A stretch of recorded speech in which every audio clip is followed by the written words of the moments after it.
Welcome, everyone, to the Leading Together podcast, Insights for Delaware's Tomorrow.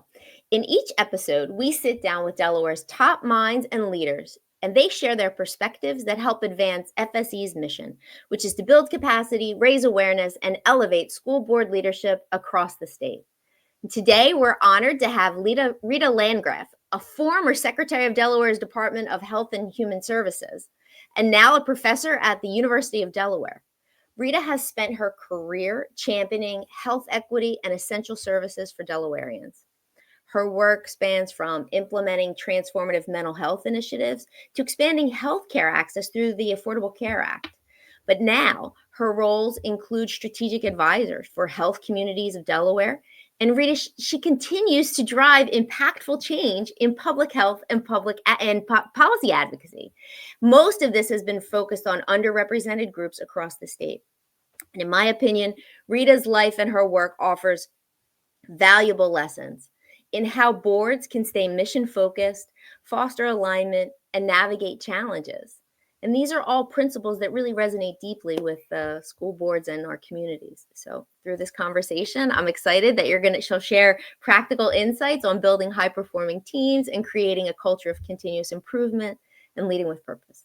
So Rita, thank you so much for joining us. Thank you for having me, Julia. It's an honor to be here. Tell us, the audience, I mean, I have had the good fortune of talking with you previously, but could you share a little bit with the audience, just your experience on boards? I mean, you've had extensive board experience and this commitment to health and social equity, you've got great insights on how those systems work. I can, and I love serving on boards. I love being of service, especially from an organizational perspective. And in my early career, I actually got introduced to boards as an executive director of a not-for-profit organization. So I understand boards from not only the management side and how management relies on the diversity of their board members to create that collective impact together with management, but then in serving on a variety of boards since my career. And it really does take, we kind of talk about it takes a village. It really does to promote the best outcomes ever for any organization with regard to your organization. How do we support our school boards more effectively so they can bring their best face forward? Yeah. That's one thing I've always enjoyed every time we've spoken is this idea of bringing out the best in each person, and I think there is collective action, there's what the board does, but bringing our best selves, right? And in part, that's who we are. But part of it, I guess, is about training and professional development, right? And how you kind of get better at being in that role. What's your experience been? So, again, not only starting at the management side and relying on boards, but then coming on boards, but it's actually full circle for me, Julia, because now at the University of Delaware, I'm now adjunct faculty there, but I spend most of my time in professional and continuing studies. And my role there is really focused on dynamic leadership. And how do you support emerging leaders, regardless of where they fit into the organization? Because people really want to be able to be part of something greater than themselves. Right. And how do we collectively come together? But how do we also honor the uniqueness of each individual within a group? Kind of like that orchestra, if you will. Yeah. And, when you're the best, when you play your best music, it's that you play it together. But when you stand alone, you also can be very powerful and distinct in your own individuality. So how do we bring that all forward to the benefit of the mission, to the values of an organization? And I find, now bringing you up to where I am today, working with these emerging leaders and seeing the growth that they bring forward in their leadership style. I believe leadership is a lifestyle. It is not a title. And it is how we show up as leaders. I love that. Leadership is a lifestyle. I think that's a good takeaway. It's a very simple statement of a very, sort of harder to do thing, right? Right, right, right. So you talked about the orchestra, and I think that's a great analogy for sort of, how all the individual pieces achieve something greater together than they could on their own, even though each individual contribution is meaningful. But how have you know, you know, all the experiences you've had, I'm sure you've worked with diverse perspectives, people who have different ways of thinking about things. What have you done, or what are some ways to make sure that sort of everyone's voice is heard, but that you can arrive at some kind of decision that moves the work forward? That actually is a great question.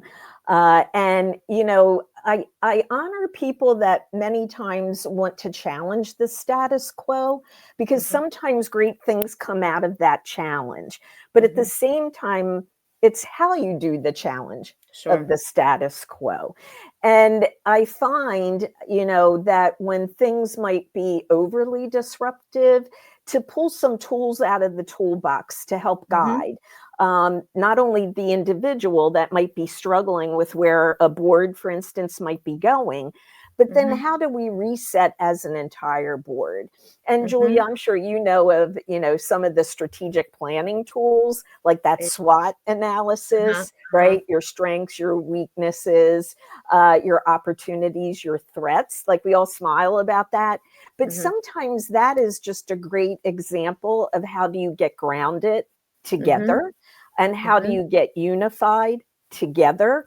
There's another tool that I utilize called the ORID method, Uh-huh. and that came out of an institute out of Canada, and they kind of focus on ORID as what is the objective. So it's kind of like what does the data tell us about Uh-huh. if it's a school board? What is the data just telling us? Uh-huh. About like how our students are performing. Hmm. What's the data about our workforce? Because we know the workforce of today is rather strained.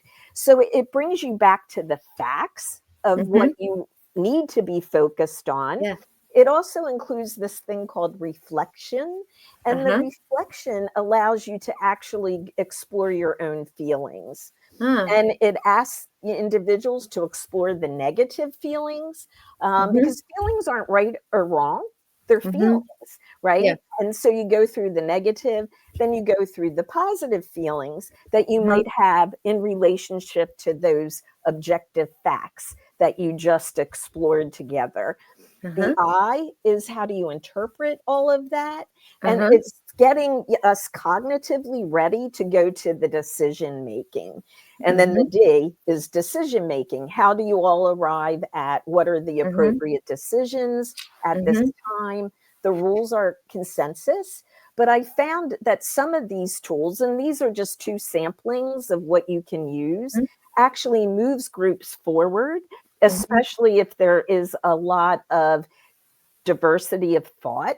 Diversity mhm, of thought is a good thing unless it impedes you to move mhm. forward. And I also am a big believer that you got to get back to the mission. The Yeah. mission is not just words. It's not Mhm. words on the wall. I like when I see mission on the wall. So it Yeah. remains, very much in front of you. I believe Mhm, agenda should keep your mission, at the top of the agenda.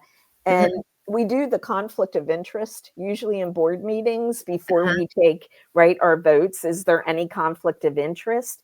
But we Mhm, don't I don't see that we're as intentional with our mission. And mhm. our mission is what we actually are all about.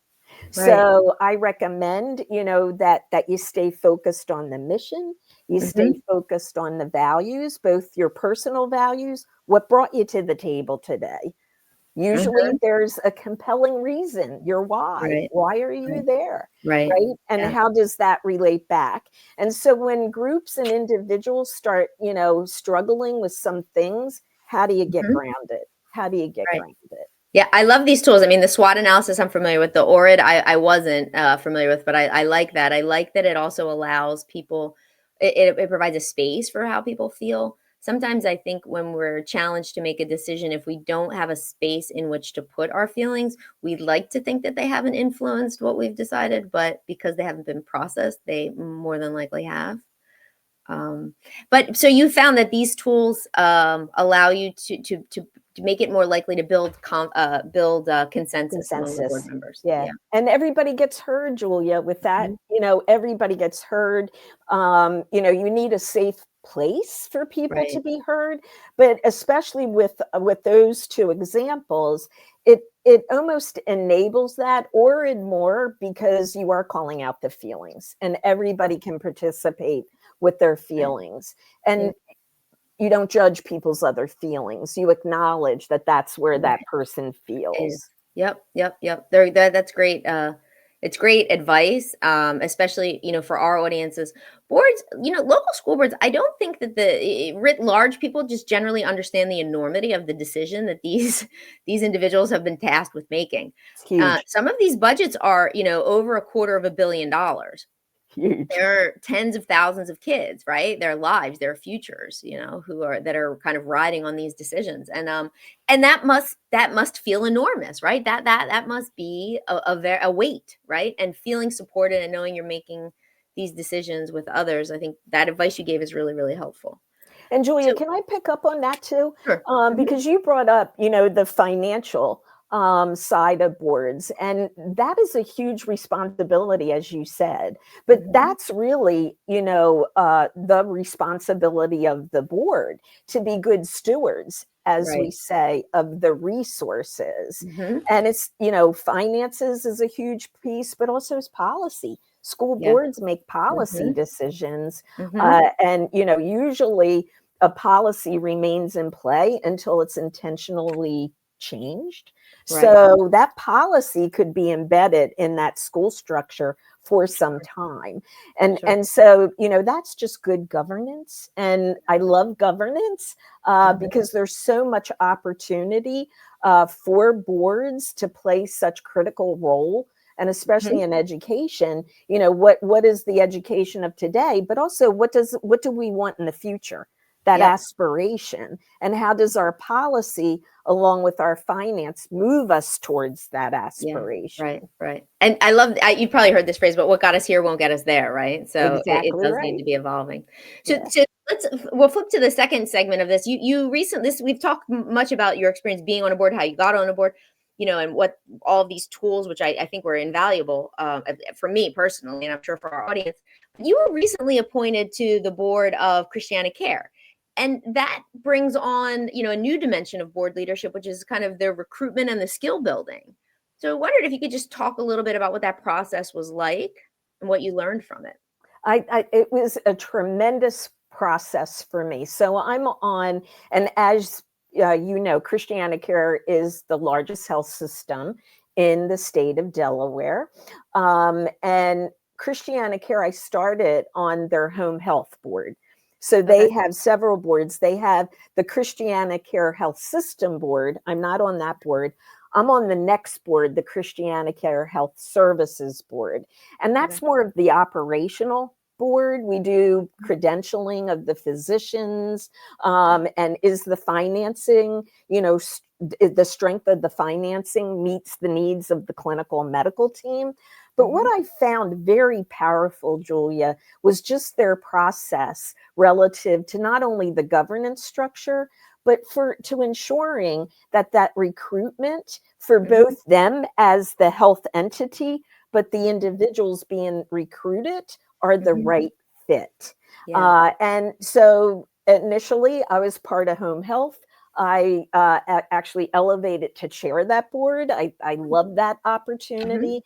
And then Christiana Care asked me if I would be, they wanted to move me to the Christiana Care Health Services Board. Mhm. And what I found, each stage, there was a pretty robust recruitment opportunity within Mhm. that. And they involve, so they have a nominating and governance committee, and Okay. that nominating committee is made up of my peers. And they're Mhm. very involved with, contacting people, gauging their interest, sharing the Mhm. opportunities within that board structure, Mhm. inviting others, including the CEO, to come in and also share like their Yeah. interest as a Mhm. leader of the health system, but they Mhm. get extremely involved. It's, a rather robust process. I also want to share, being on the governance committee, the value of, the strength of that governance, which Mhm. really is grounding for the organization, but also for Mhm. you as a contributing board member. And Mhm. they provide continuous training for us. Right. So we get to go to the Governance Institute, which I'm sure it's kind of like you, Julia, and what you're doing with the Mhm. organization, ensuring that we have all the tools. The Right. Governance Institute is primarily for health systems across Mhm. the US. So we can not only learn from experts in the field of health industries and in Mhm. governance, but we get to learn from our peers. And I love continuous improvement. I love continuous Yeah. learning. So I really feel that I continuously grow as an individual, which means I can contribute more as a Mhm. board member. Yeah. There's so much in that answer. Thank you so much for sharing that with me and with the audience. You're right. First Aid Educate is, committed to providing this training and support. And what I loved about your illustration with the Christianic care model is that it sort of helps frame our work. It's part of what all board members deserve. It's Yes, necessary to their success. The yes, idea that you could do it without it is unfair to any seated person, right? Because you can't be expected to know everything, and the world changes so quickly. And this work isn't work that we need to do alone. We do it together, and everybody contributes a little bit to the decision making. So that was just for me, a home run description of what I aspire in this organization is trying to be in Delaware. So thank you for that. and it's great you're here. It's great you're Yeah. here, because without that, there was a void. Hmm. And the other interesting thing, there was a void, I think, and we want to respect all the work that other people are doing in the space. We want to be partners with it. We think, we're a vehicle for dissemination. There are thousands of talented Delawareans who've been in this work far longer than me, and know more than I do. So this is definitely we are a vehicle for getting that information out, not the sole owner of what best practice would This be. is, Yeah. yes. Um, so the other thing that was interesting that you talked about was this whole nominating. Like one thing that's a parallel to school boards is when you move from maybe like the budget committee, there's like a citizens budget committee, and then you move to and you run for board. But the other thing that was really interesting was sort of figuring out this fit between the board and the organization and the individual, right? And it sounds like they were very selective and very intentional in making that match. They are, for sure, Julia, and that's why I think it's a winning combination for both the candidate and for the body, right? Hmm. And I do like being introduced at, as you said, at a committee level. You come in, right? Hmm. You're kind of like getting adjusted to how the Yeah. organization works. Hmm. Hmm. You're understanding better the mission. You're understanding how it interacts, throughout the organization. Mhm. Mhm. And for me, it really provided a vehicle. I love the role as cabinet secretary for the Department of Health and Mhm. Social Services. I worked with the health systems. Mhm. I work Mhm. with the payers. But it really now gives me an opportunity to be on the inside and Mhm. understand it from that lens. And then Mhm. how do I bring my public service forward to Right. to share in that understanding at Yeah. that lens, to advance the best health ever, right? Well, that's what Mhm. we all want, the best health outcomes, for people within Delaware. So they are very intentional about that matching, and Yeah. ensuring that you as the candidate, are coming in eyes wide Mhm. open, and you are Mhm. accepting that responsibility, and you can meet the demands of that Right. responsibility. Right. I also, when you were talking about the different roles and when you were secretary, what you've lived through a lot of transitions in a very complex system, right? Like the introduction of Obamacare or the Affordable Health Care Act and like sort of the implementation. Like there are just a lot of, I wouldn't say fits and starts, but like you had the policy, you had the implementation, you had the system, you had the website, you know what I mean? There was like a lot of things that didn't always right at the first. So you've lived through a lot of these transitions. And I think it's great that you're taking that learning from the one side of the table and then sitting on the other side to leverage what you experienced to make the whole thing work more effectively. And I think that the same could be said with education, right? Like we're all consumers of health. So how do we make that health system work as Right. consumers of health? We Mm-hmm. all participated in education, right? And Yep. I would say we still do today, Yeah. right? So how do we, right, bring that perspective in with the understanding, as you said, like it's not stagnant, right? Right. We want to continuously advance. But then how do we look at what is occurring? How do we show up in the board meetings, with our best selves? How do we Mm-hmm. explore? Because I'm constantly exploring what other states are doing, Sure. especially in workforce development, because Mm-hmm. similar to the education space, the workforce has been strained since COVID. So, what Sure. innovative practices can we bring forward to Yeah. ensure that we can sustain and even grow the workforce? Mm-hmm. Yep. Great. So this topic transitions us into our third segment, which is kind of about this change. And, have you ever seen an organization kind of drift from its mission? It's kind of hard. We talked a little bit about like governance structures and the importance of those as being grounded. But even with those safeguards, sometimes external factors, changes in who's on the board, there's a lot of different things. What's it been like when you've been somewhere where you've seen kind of like, oh, this body isn't really, we've kind of lost focus on what we're here for? And that's why, Julie, yeah, I'll go back to why mission is so critically important, because that's when I find if you go back to the mission, it will Hmm. ground you. Like if you start, wavering from why you Hmm. were brought together, you got to Yeah. get back to mission. And you Yeah. could even have the discussion, does the mission fit where we are today? Are And sure. if not, then you explore that all over again, Right. right? Because maybe that's why things are getting disruptive. Hmm. Uh, Hmm. but that's a healthy, right? These are the courageous conversations that Sure. we shouldn't be afraid of. That's why Hmm. if you have, the healthy disruption, it doesn't Hmm. necessarily mean it's a negative. It may Right. be a crossroads that is asking you as a board to explore, why are you at this crossroads? And there Yep. always will be, going back to the SWOT analysis, Hmm. there always will be, external environmental factors that may impact any organization. Right. What you want to do is unify, uh, utilize the mission first. Is this where do we still commit as a group Uh-huh. to this mission? What are our values?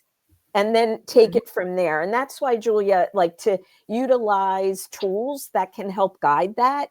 Sure. ORID is a facilitated method of a Hmm. conversation that makes sure all voices are heard.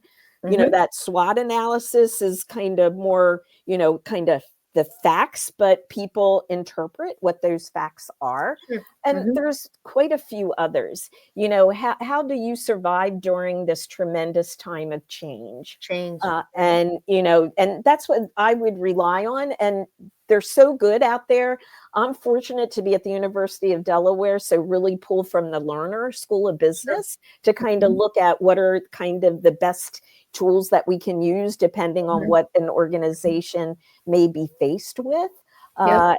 And Julia, again, your organization is kind of like that clearinghouse that can provide that to the boards. Hmm. Yeah, we hope that, and this is why having experts like yourself here and others that have been on the podcast share their insights. There's absolutely, I mean, I've learned so much in this conversation with you, and every time I've talked to you, that it's a gift, right? And so what we want to do is the whole purpose of this show is to bring these ideas that already exist here, right? There are hundreds of thousands of people who can contribute to improving public education. Not to say anyone's doing anything wrong, but we could always be better, Right, right? right, right. And we're only going to do that if everyone's making their little contribution to the greater good. And continuous improvement is a healthy thing, right? Right. And I don't believe we should be afraid of failures. Mhm, We're human. And mhm, mhm. sometimes the best ideas, when you translate that into practice, might not turn Uh-huh. out the way that you had envisioned Yeah. it would. The only failure I see is when you waste a failure. So Mhm, I'm big on reflection. I'm big on mhm, reflecting as a group, but also individual reflecting. mhm. Like every Friday, at like the end of my week, I reflect on what happened during that week, what felt good, what didn't, what Yeah. could I have done better, why, Mhm. and then I do a root cause analysis and really Hmm. kind of break it down to see, what can I take away? Again, that Yeah. continuous learning, that's a Mhm, gift. That's a mhm, gift. mhm. There's a tension here. I mean, I agree with everything you said. There's a tension, seemingly, right? And I'm sure you can clarify, but between kind of being mission focused and then deciding when we need to change the way we've done these things. You alluded to it a little bit before, but how do people know when it's the right time? We talked about external factors. Maybe some things in the environment have changed, but mission should be grounding and focused. But even for school districts, I mean, their mission, okay, they want to make sure they're there to educate children. That's sort of That's fundamental. huge. Yeah. But maybe the expression of it, Right. right, Right. evolves or changes in sort of how it's phrased over Right. time. Right.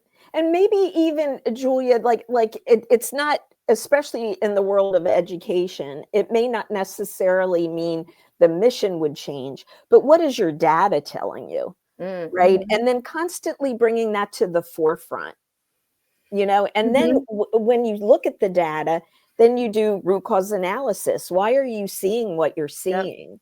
Hmm. And then the boards and along with management can talk about how do we advance, what our priority should Yep. be, because you can't Uh-huh. boil the ocean. Correct. So, what does the priority look like Hmm. to advance us further towards the mission? Hmm. And Hmm. that's rich, I believe, Yeah.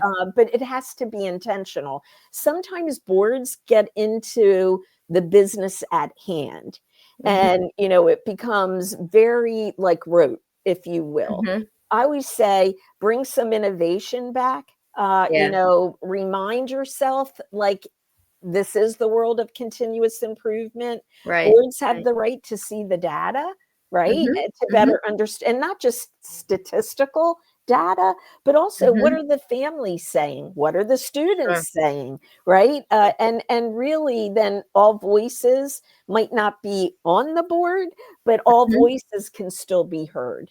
Yeah, yeah, I think that's a big challenge. We're getting ready to launch a new platform that will hopefully provide a digital space where engagement can be facilitated. I think it's hard for, especially for communities, to be able to show up when the board meeting is. You know what I mean? And there's like a set time, and it's just I think so much of our world seems to be 24/7 access to things, and what we want to do is provide an opportunity that no matter when a community member or a parent or a family member or an educator has a thought and they want to share, they want to shape what's the policy that's going to happen or the decision making, that there's a space for that, and it's an intentional space because I it's think that's important that we do it all fabulous. together. Yeah. That then it turns into a partnership. Exactly. Right? Exactly. And usually when you have the strength of the partnership, then when the district needs something Mhm.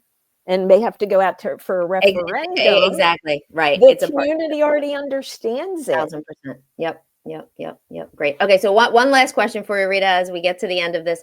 What skills and competencies you think are sort of essential for a board that's gotta deal with, an ever-evolving reality, advances in technology, external forces, and really that wants to can engage in this highly recommended continuous improvement? What skills do they need?